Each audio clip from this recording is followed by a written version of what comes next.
Okay, let's just dive right in. Because, chances are you've been seriously misled about spiritual awakening. We're told it's this beautiful, gentle flowering into bliss. But the sources we're digging into today, well, they paint a totally different picture. One that is so much more brutal, and honestly, way more real. And this, right here, this gets straight to the heart of it. On the left, you've got the myth, the fantasy we're all sold. And on the right, that's the reality. Being skinned alive by the universe. I mean, think about that imagery. It's violent, it's raw, it is a complete transformation, not some peaceful walk in a Zen garden. So that brings us to a really personal question, because what we're about to lay out is basically a map of this magnificent catastrophe. It's a guide through all of its treacherous stages. So are you ready to see where you might actually be on this wild path? All right, let's start with the absolute fundamental truth of this journey. That subtitle says everything you need to know. It asks you to die while remaining alive. And listen, that's not some cute metaphor for change. It's about the literal, total dissolution of the self you think you are. And that is the crucial point, isn't it? This whole thing isn't about adding new, shiny beliefs to your collection. Nope.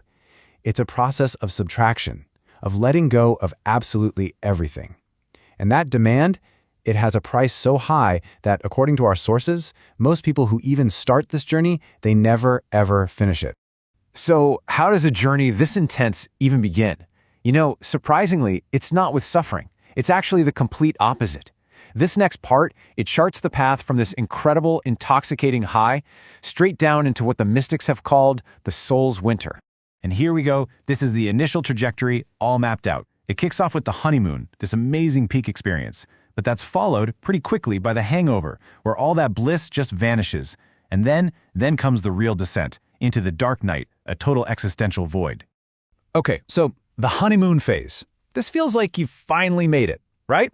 The universe is winking at you, you feel connected to every single thing. But our source material is so clear on this. It's a sugar rush. It's just a little taste to get you hooked. But it is not the real thing. Not even close.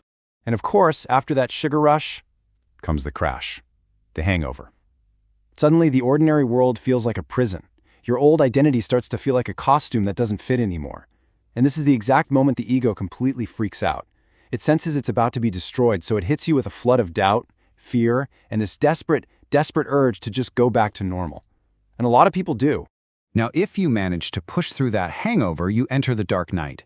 And let's be clear, this is not just a bad mood. It is an existential black hole, a total crushing collapse of meaning where you feel completely, utterly abandoned by God, by the universe, by everything. And our source is stark. This isn't a weekend retreat. This can last for months or even years, pushing you right to the absolute brink. But just when you think the ego's on the ropes, about to be defeated, it pulls out its most cunning trick. See, it doesn't just fight back with fear anymore. Oh no, it learns to wear spirituality like a disguise, all to ensure its own survival. And this is one of the most dangerous stages of the entire journey. And here is its masterpiece creation, the spiritual ego.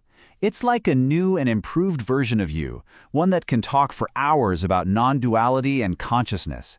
It's an expert at pointing out everyone else's illusions, but it's completely blind to the fact that it is the biggest, most convincing illusion of them all. So how do you know if you're caught in this trap? Well, it shows up as judgment, right? You start looking down on others for being asleep. You feel spiritually superior.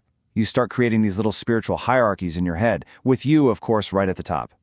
And compassion gets replaced by this subtle kind of condescending arrogance. It's the ego in sheep's clothing, basically.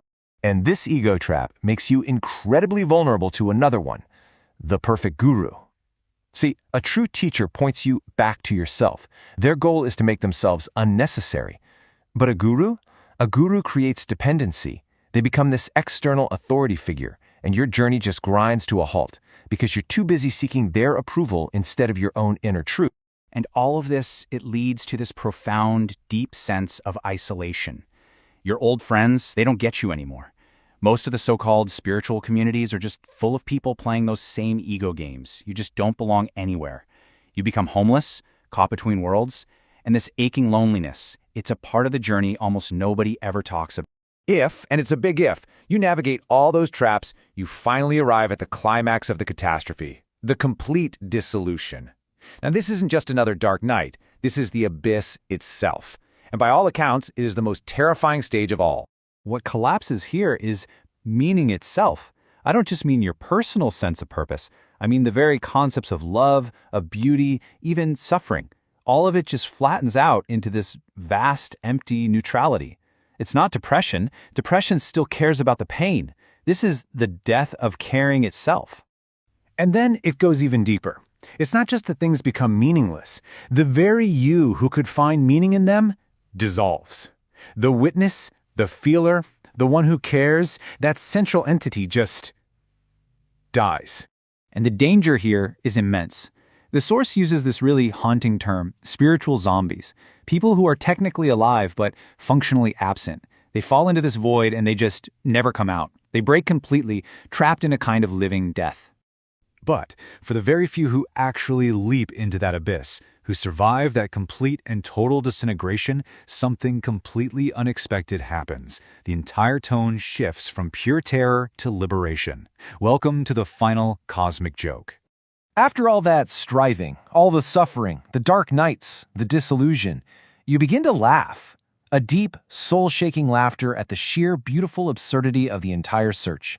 This whole epic journey to find something that was never, ever lost to begin with. Awakening was always right here. It was never something you had to attain. It was something you were actively, though unknowingly, preventing. The entire spiritual path was just an elaborate game that consciousness was playing with itself. You were like a fish swimming in the ocean, desperately searching for water. And here is the final twist. All these stages we've just meticulously mapped out, they aren't a ladder you climb from bottom to top. It's more like a dance. You can move between them. You might be in the void on a Monday and trapped in your spiritual ego by Tuesday. The real freedom isn't graduating from the curriculum, it's realizing the goal was never to pass the tests, but to simply stop trying to survive them. Which brings us to the ultimate paradox. The you that was so desperate to survive this whole process. The you that wanted to achieve enlightenment. That was the one and only thing standing in the way. The ultimate survival is realizing there was never a separate self in danger to begin with. And so we end right here with this question. After the seeker dies, after the whole journey is revealed to be a cosmic play, what is left? What is this awareness that witnesses it all, that was never born and can never die? That is the real discovery.